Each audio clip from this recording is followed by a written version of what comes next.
Friends, welcome to our YouTube channel Vakil Karo. आज मैं आपके साथ में डिस्कस करने वाली हूँ चेक बाउंस से रिलेटेड एक इम्पॉर्टेंट प्रोविजन के बारे में कि यदि चेक बाउंस हो जाता है तो उसके बाद में क्या लीगल प्रोसेस को फॉलो किया जाता है और इसमें जो है कितना टाइम लगता है इस लीगल प्रोसेस को फॉलो करने में।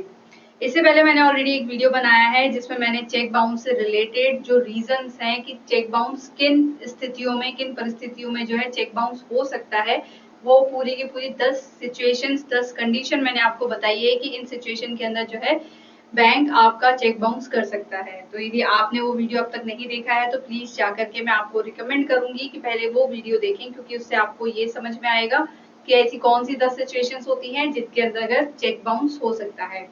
ये वीडियो जो है उसी का लिंक वीडियो है। ये सेकेंड पार्ट है कि ये जब आपको बैंक ने ये कह दिया कि आपका जो है चेक वो बाउंस हो चुका है तो उसके बाद में आपको कौन सी लीगल प्रोसेस फॉलो करनी होती है, वो मैं आज आपको इस वीडियो में बताने वाली हूँ। इस वीडियो को एंड तक जरूर देखें, क्योंकि मैं बहुत ही इजी लैंग्वेज में आपको पूरी जो है कानूनी प्रक्रिया, जो पूरी जो कानून की जो प्रोसेस होती है वो मैं आपको इस वीडियो में डिस्कस करने वाली हूँ। तो बिना टाइम वेस्ट करते हुए चलिए शुरुआत करते हैं इस वीडियो की और समझते हैं लीगल प्रोसेस के बारे में।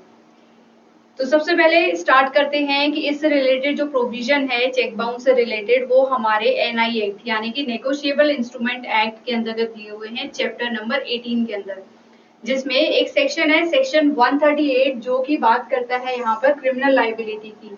यानी कि यदि किसी का चेक बाउंस हो जाता है, सपोज करो किसी अकाउंट होल्डर ने किसी जो है कस्टमर को यहाँ पर चेक दिया पेमेंट करने के लिए। अब वो चेक लेकर के यहाँ पर बैंक में जाता है और बैंक में जाने के बाद में उसे सबमिट करता है और उससे वहां पर जो है पता चलता है कि ये तो चेक जो है वो चेक बाउंस हो चुका है किसी भी रीजन की वजह से। जो मैंने पिछले वीडियो में आपके साथ में 10 रीजन डिस्कस किए थे, उन रीजन में से किसी भी कारणवश जो है यहाँ पर चेक बाउंस हो जाता है, तो यहाँ पर आप जो है उसके खिलाफ, उस अकाउंट होल्डर के खिलाफ सेक्शन 138 ऑफ एनआई एक्ट यानी कि नेगोशिएबल इंस्ट्रूमेंट एक्ट के सेक्शन 138 के अंतर्गत जो है कंप्लेंट रजिस्टर करवाते हैं।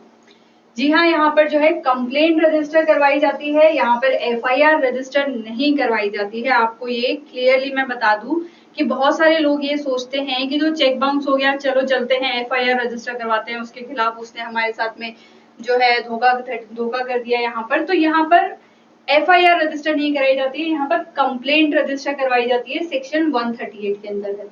ये जो नेगोशिएबल इंस्ट्रूमेंट एक्ट है, इसका जो चैप्टर 18 है जिसके अंतर्गत ये सेक्शन 138 दिया हुआ है, यही जो सेक्शन है ये जो क्रिमिनल लाइबिलिटी की बात करता है। बाकी इस पूरे एक्ट में कहीं पर भी क्रिमिनल लाइबिलिटी की बात नहीं कही गई है, सिर्फ यही एक सेक्शन है जहां पर क्रिमिनल लाइबिलिटी बनती है। अब इसके अंदर जो है क्रिमिनल लाइबिलिटी बनती है, लेकिन यहाँ पर एक इम्पोर्टेंट बात समझने वाली ये है कि इस जो है चेक बाउंस से रिलेटेड जो क्राइम करने के लिए यहाँ पर मेंस रिया की जरूरत नहीं होती है। यहाँ पर नो मेंस रिया नीड का मतलब ये है कि इस जो क्राइम को कमिट करने के लिए यहाँ पर कुछ भी मेंटल एबिलिटी की जरूरत नहीं होती है, यानी कि यहाँ पर प्लानिंग की जरूरत नहीं होती है। यदि किसी सपोज करो किसी अकाउंट होल्डर ने किसी कस्टमर को चेक दिया है चेक से पेमेंट करने के लिए, तो यहाँ पर इंटेंशन जरूरी नहीं है उस अकाउंट होल्डर का कि मुझे जो है यहाँ पर चेक बाउंस करना है, यानी कि यहाँ पर मेंस रिया की जरूरत नहीं है। ये यहाँ पर सबसे इम्पोर्टेंट बात है, क्योंकि जब यहाँ पर एक बार कंप्लेंट हो जाती है किसी भी अकाउंट होल्डर के खिलाफ चेक बाउंस से रिलेटेड, तो वो इस चीज को लेकर के यहाँ पर डिफेंस नहीं ले सकता है सामने वाला पर्सन कि मेरा तो यहाँ पर कोई इंटेंशन ही नहीं था, यहाँ पर जो है मैंने इंटेंशन के थ्रू नहीं किया गया, मैंने कोई प्लानिंग नहीं करी थी चेक बाउंस से रिलेटेड, तो यहाँ पर जो है मेंस रिया की जरूरत नहीं पड़ती है, इंटेंशन की बिल्कुल जरूरत नहीं होती है इस क्राइम को कमिट करने के लिए। अब नेक्स्ट बात ये आती है कि जब एक बार अकाउंट होल्डर ने यहाँ पर चेक इशू कर दिया, चेक इशू करने के बाद में यहाँ पर जो है उसे 3 महीने के अंदर अंदर यहाँ पर बैंक में जाकर के सबमिट करना होता है। ये जो है ये टाइम ड्यूरेशन ये काफी इम्पोर्टेंट है, यहाँ पर सबको ये याद रखना है कि जो टाइम लिमिट दी हुई है वो 3 महीने की दी हुई है। यहाँ पर आरबीआई ने 2012 से पहले यहाँ पर क्या था कि इस नेगोशिएबल इंस्ट्रूमेंट एक्ट के सेक्शन 138 के अंतर्गत यहाँ पर 6 मंथ जो है टाइम ड्यूरेशन दी हुई थी, लेकिन आरबीआई ने 2012 के बाद में इसमें अमेंडमेंट कर दिया गया। यहाँ पर जो है ऑफिशियल नोटिस निकाल करके यहाँ पर ये कहा गया कि जो टाइम लिमिट है उसको 3 मंथ्स बढ़ा जाए 6 मंथ्स के बदले में। तो यहाँ पर जो चेक सबमिट करने की जो टाइम ड्यूरेशन है वो 3 महीने कर दी गई है, यानी कि जब एक बार अकाउंट होल्डर यहाँ पर चेक इशू कर देता है तो उसे 3 महीने के अंदर अंदर जाकर के सामने वाले पर्सन को सबमिट करना होता है कहाँ पर, बैंक में। अब यहाँ पर बैंक में सबमिट करने के बाद में इस सिचुएशन पर उसे पता चलता है कि वो जो चेक है वो बाउंस होगा या फिर चेक जो है वो जेन्युइन है और वहां से जो है वो पैसे विड्रॉ कर सकता है। अब यहाँ पर जो है चेक बाउंस जो कौन कौन सी सिचुएशन में हो सकता है, जैसे मैंने पहले आपको बताया कि इससे रिलेटेड मैंने एक वीडियो बनाया हुआ है, पहले वो जाकर के आप जरूर देखें। उसमें जो टोटल मैंने वहां पर 10 सिचुएशंस दी हुई है, 10 रीजंस दिए हुए हैं जिसमें आपको जो है बैंक ये कह सकता है कि ये जो चेक है वो बाउंस चेक है, आपको दूसरा चेक फिलअप करना पड़ेगा या फिर दूसरा चेक वहां से लेना पड़ेगा जिसने आपको जो है यहाँ पर अकाउंट सॉरी जो चेक इशू किया है उससे। अब यहाँ पर 3 महीने के बाद में जब आपने बैंक में सबमिट कर दिया, बैंक से आपको पता चल गया कि यहाँ पर जो है चेक बाउंस हो गया है। अब आती है इम्पोर्टेंट बात, अब आती है यहाँ पर जो है लीगल बात आती है कि अब प्रोसेस कौन सी फॉलो करी जाएगी जब एक बार आपको पता चल गया कि यहाँ पर चेक बाउंस हो गया है। आपको जैसे ही बैंक ने बताया कि आपका जो है यहाँ पर चेक बाउंस हो गया है, चेक वहां से बैंक से आपको एक चेक रिटर्न मेमो मिलता है, वो लेना पड़ता है। अब जैसे ही आपको पता चल गया कि चेक बाउंस हो गया, उसके बाद में आपको अकाउंट होल्डर को यहाँ पर जो है लीगल नोटिस सेंड करना होता है 30 दिन के अंदर अंदर। फॉर एग्जाम्पल आज जो है डेट सपोज करो आज डेट है जो 10 जनवरी है, तो आपको 10 फरवरी के अंदर अंदर यानी कि इन 30 दिनों के अंदर अंदर आपको जो है अकाउंट होल्डर को यहाँ पर लीगल नोटिस सेंड करना होता है। ये लीगल नोटिस सेंड करने का जो प्रोविजन दिया हुआ है वही सेक्शन 138 ऑफ एनआई एक्ट के अंतर्गत ही दिया हुआ है। अब ये जो लीगल नोटिस है वो उसको आप डायरेक्टली पोस्ट कर सकते हैं या फिर जो है उसको पोस्टल ऑर्डर के थ्रू भी उसके घर पर जो है सेंड कर सकते हैं। अब आपको जब आपने एक बार लीगल नोटिस उसके घर पर सेंड कर दिया तो उसके बाद में आपको जो है 15 दिन का इंतजार करना होता है कि सामने वाला पर्सन यानी कि अकाउंट होल्डर जिसने आपको जो है चेक इशू किया है उसके रिप्लाई का आपको 15 दिन तक का इंतजार करना होता है। अब होता ये है कि 15 दिन का इंतजार, 15 दिन इस 30 दिनों के अंतर्गत आपने पहले उसको लीगल नोटिस भेजा। लीगल नोटिस भेजने के दौरान या तो वो जो अकाउंट होल्डर होगा वो खुद अपनी गलती मान लेगा कि मैंने मेरे थ्रू जो है ये चेक बाउंस की मिस्टेक हुई है, मैं आपको किसी और के थ्रू जैसे कोई और पेमेंट मोड से मैं आपको पेमेंट कर देता हूँ, या तो मामला वहीं पर ही निपट जाएगा। यदि वहां पर नहीं निपटता है, वहां पर मामला नहीं बन पाता है और वो जो अकाउंट होल्डर है उस लीगल नोटिस का कुछ भी रिप्लाई नहीं करता है, 15 दिन के अंदर उसको रिप्लाई करना होता है। यहाँ पर दो सिचुएशन अराइज होती है, या तो वो रिप्लाई कर देगा या तो वो रिप्लाई नहीं करेगा। तो सबसे पहले समझते हैं कि रिप्लाई कर देगा तो क्या सिचुएशन होगी। तो यहाँ पर जैसे ही अकाउंट होल्डर जिसने जो है चेक इशू किया है वो जैसे ही यहाँ पर रिप्लाई कर देता है कि हाँ मेरे थ्रू मिस्टेक हुई है, मेरे थ्रू चेक बाउंस, मेरी मिस्टेक की वजह से यहाँ पर जो है चेक बाउंस हो चुका है, जो भी आपका पेमेंट बनता है वो मैं आपको पेमेंट देने के लिए तैयार हूँ। अब यहाँ पर सिर्फ उस चेक का ही पेमेंट नहीं देना पड़ेगा अकाउंट होल्डर को, यहाँ पर जो लीगल नोटिस भेजने के लिए जितना खर्चा लगा है उसका, यहाँ पर जो भी उसके जो कंपनसेशन बनेगा उसको उसके साथ में जो चेक अमाउंट होगा उसके साथ में उसको मिला करके दोनों जो है अमाउंट यहाँ पर देना पड़ेगा। अब यहाँ पर जो है पूरा अमाउंट उसको पे करना होता है। अब अपन ने एक सिचुएशन समझ ली कि जब उसने रिप्लाई कर दिया उस लीगल नोटिस का तब क्या होगा, तब उसने जो है यहाँ पर पेमेंट कर दिया, ये सिचुएशन है। यहाँ पर जो है मामला एकदम क्लियर हो जाता है, यहाँ पर पैसे मिल जाते हैं, कोई दिक्कत नहीं होती है। सेकेंड सिचुएशन आती है, यहाँ पर थोड़ा सा कॉम्प्लिकेशन हो जाता है, यहाँ पर आती है जो है कंप्लेंट फाइल करने की बात आती है।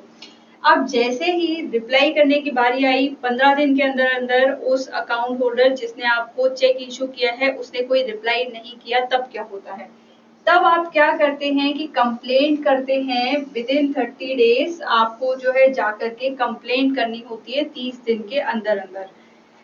अब यहाँ पर जो है ये इम्पोर्टेंट डेज आपको यहाँ पर रिमेम्बर करने हैं कि 30 दिन के अंदर अंदर जैसे ही 15 दिन का आपका जो टाइम निकल गया, लीगल नोटिस के बाद में 15 दिन का आपका टाइम निकल गया रिप्लाई का, उसके बाद में विद इन 30 डेज आपको जाना है, कंप्लेंट करनी है उस सामने वाले पर्सन के खिलाफ जिसने जो है चेक बाउंस का क्राइम किया है यहाँ पर। अब इसमें जो है ये जो कंप्लेंट जो सुनी जाती है वो किसके द्वारा सुनी जाती है, यहाँ पर judicial magistrate first class in complaint को सुनता है, या फिर मेट्रोपॉलिटन मैजिस्ट्रेट जो है मेट्रोपॉलिटन मैजिस्ट्रेट होते हैं वो यहाँ पर इन कंप्लेंट्स का निपटारा करते हैं। तो यहाँ पर जो टोटल प्रोसेस जो है, टोटल प्रोसेस का जो टाइम ड्यूरेशन लगता है वो टोटल मिलाकर के 45 डेज का लगता है। 45 डेज का ऐसे लगता है कि आपको सबसे पहले 30 दिन का यहाँ पर लीगल नोटिस भेजने के बाद में इंतजार करना होता है, उसके बाद में यहाँ पर 15 दिन का इंतजार करना होता है। तो 30 और 15 दिन मतलब टोटल 45 दिन के इंतजार के बाद में आप फ्री होते हैं। आप जाकर के पास आपका जो है लीगल राइट यहाँ पर अराइज हो जाता है। आप जाकर के कोर्ट में कंप्लेन कर सकते हैं सामने वाले पर्सन के खिलाफ जिसने यहाँ पर जो है चेक बाउंस का क्राइम कमिट किया है। अब समझते हैं कि यहाँ पर आपको कंप्लेन करने के लिए कौन कौन से डॉक्यूमेंट्स की आवश्यकता होती है। तो यहाँ पर टोटल आपको 5 डॉक्यूमेंट्स की जरूरत पड़ेगी जब आप जो है आपको सामने वाले पर्सन के खिलाफ चेक बाउंस का केस जो है यहाँ पर कंप्लेंट रजिस्टर करवानी रहती है तब। तो सबसे पहले आपको जो है चेक रिटर्न मेमो की जरूरत होती है। चेक रिटर्न मेमो कहाँ से मिलेगा? चेक रिटर्न मेमो देगा आपको बैंक वाला। जैसे ही आपने बैंक में जाकर के 3 महीने के अंदर अंदर आपने चेक लगाया और चेक आपको पता चला कि ये चेक बाउंस हो चुका है, तो वहां पर आपको बैंक वाले ही ये चेक रिटर्न मेमो देते हैं जिसमें वो जो है रीजन लिखते हैं कि इस रीजन की वजह से जो है यहाँ पर चेक जो है वो बाउंस हो चुका है, प्लस वहां पर उसका स्टैम्प करवाया जाता है उस बैंक का, प्लस यहाँ पर जो है साइन होते हैं। तो इस रिटर्न मेमो के अंदर जो है यहाँ पर इन 3 चीजों को वो मेंशन किया जाता है, वो बैंक के थ्रू मेंशन किया जाता है, रीजन को, स्टैम्प को, उसके साइन को। ये तीनों चीजें जब मेंशन कर दी जाती है तो वो आपको चेक रिटर्न मेमो आपका बनके तैयार हो जाता है। कंप्लेंट रजिस्टर करने के लिए ये सबसे मोस्ट इम्पोर्टेंट डॉक्यूमेंट है जो आपको जरूरी होता है, क्योंकि इसके बिना आपको खुद ही नहीं पता चल पाएगा कि ये जो चेक है वो चेक बाउंस है या फिर नहीं है। तो सबसे इम्पोर्टेंट जो डॉक्यूमेंट होता है वो ये होता है। सेकेंड नंबर पर होता है कि बैंक स्लिप। जब आप यहाँ पर आपके पास में चेक है, चेक लेकर के आप जाते हो बैंक में, चेक सबमिट करने के लिए आपको बैंक से एक स्लिप मिलती है, आपको उसको जो है भर करके वो स्लिप को सबमिट करना होता है। तो वो स्लिप भी आपको जो है यहाँ पर लगानी पड़ती है कंप्लेंट करने के लिए। थर्ड है कॉपी ऑफ लीगल नोटिस। जैसा कि मैंने आपको पिछली वाली स्लाइड में बताया कि आपको जो है अकाउंट होल्डर जिसने आपको जो चेक इशू किया है उसके खिलाफ आपको जो है यहाँ पर लीगल नोटिस सेंड करना होता है। उस लीगल नोटिस की आपको यहाँ पर जो है कॉपी लगानी पड़ती है उस कंप्लेंट को रजिस्टर करते समय। तो ये भी एक इम्पोर्टेंट डॉक्यूमेंट है, ये तो लगाना ही है। इसके बाद में रिप्लाई ऑफ लीगल नोटिस। यदि कुछ रिप्लाई आता है, रिप्लाई विद इन 30 डेज, वो रिप्लाई या तो पॉजिटिव कर देगा कि मैं यहाँ पर जो है चेक का जो अमाउंट है वो मैं आपको पे कर देता हूँ। एक नेगेटिव रिप्लाई भी आ सकता है कि मैंने कोई यहाँ पर क्राइम कमिट नहीं किया है, मैंने जो चेक दिया था वो एकदम सही दिया था, चेक बाउंस हो गया वो उसमें मेरी गलती नहीं है, वो ऐसे भी डिफेंस ले सकता है। तो यदि इस सिचुएशन में यहाँ पर जब आपने लीगल नोटिस सेंड किया, उस लीगल नोटिस के सेंड करने के बाद में आपको क्या रिप्लाई मिला, उस रिप्लाई की कॉपी भी आपको यहाँ पर जो है सबमिट करनी होती है। लास्ट यहाँ पर जो डॉक्यूमेंट है वो ये है कि एग्रीमेंट की कॉपी यदि कोई है तो। जैसे कि बहुत सारे बड़े बड़े बिजनेसमैन क्या होते हैं कि वो उनका जो ज्यादातर पेमेंट का जो लेन देन होता है वो सब चेक्स के थ्रू होता है, लेकिन जब ज्यादा बड़ा बिजनेस होता है तो वो ऑब्वियसली बिना एग्रीमेंट के कोई काम नहीं करता है, बिना कॉन्ट्रैक्ट के कोई काम नहीं करेगा। तो यहाँ पर यदि किसी बिजनेसमैन के पास में, यदि किसी के पास में यहाँ पर प्रॉपर एग्रीमेंट है दोनों पार्टीज के बीच में, तो यहाँ पर जो है उस एग्रीमेंट की कॉपी भी लगाई जा सकती है। तो यदि चेक बाउंस के लिए आप भी कंप्लेंट करना चाहते हैं तो आपको ये सारे जो 5 डॉक्यूमेंट्स है वो 5 डॉक्यूमेंट्स कंप्लेंट के समय लगाने पड़ते हैं, जिसमें से सबसे पहला और सबसे इम्पोर्टेंट डॉक्यूमेंट मैंने पहले भी आपको बताया कि चेक रिटर्न मेमो, जो कि आपको बैंक के थ्रू मिलता है। तो ये सारे जो है डॉक्यूमेंट आपको यहाँ पर सबमिट करने होते हैं। तो आज का हमारा टॉपिक ये था कि चेक बाउंस होने के बाद में आप क्या कर सकते हैं। तो इस वीडियो में मैंने आपको बताया कि चेक बाउंस से रिलेटेड हमारे जो एनआई एक्ट है, नेगोशिएबल इंस्ट्रूमेंट है, उसका सेक्शन 138 डील करता है। इस सेक्शन के अंदर अगर पूरी जो है प्रोसेस दी हुई है कि हमको जो है 3 महीने के अंदर जाकर के वहां पर सबमिट करना होता है। यहाँ पर कोई भी मेंस रिया की जरूरत नहीं पड़ती है, यानी कि यहाँ पर कुछ भी मेंटल इंटेंशन की जरूरत नहीं पड़ती है कि हमें यहाँ पर क्राइम करना है, इस वजह से हम यहाँ पर जो है चेक बाउंस का क्राइम कर रहे हैं, या फिर ऐसा कुछ इंटेंशन की जरूरत नहीं होती है। बिना इंटेंशन के भी एक क्राइम किया जा सकता है।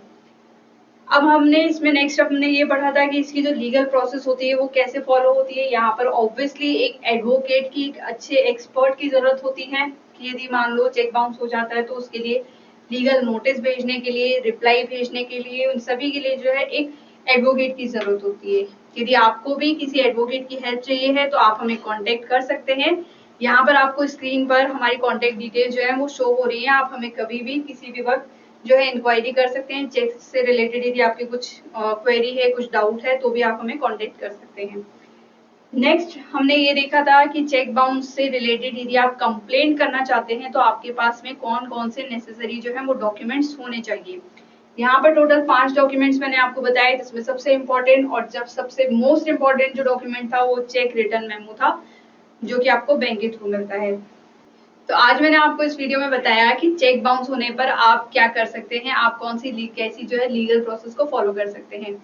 मेरा जो नेक्स्ट वीडियो रहेगा वो इसी से लिंक वीडियो रहेगा, यानी कि इसका जो है नेक्स्ट पार्ट रहेगा। यदि कोई अकाउंट होल्डर है, उसके खिलाफ चेक बाउंस का नोटिस आता है, उसके खिलाफ यदि कोई चेक बाउंस का कंप्लेंट रजिस्टर कर देता है तो वो कैसे डिफेंस ले सकता है, वो क्या लीगल प्रोसेस फॉलो कर सकता है, मेरा वीडियो जो नेक्स्ट रहेगा वो इसी से रिलेटेड रहेगा।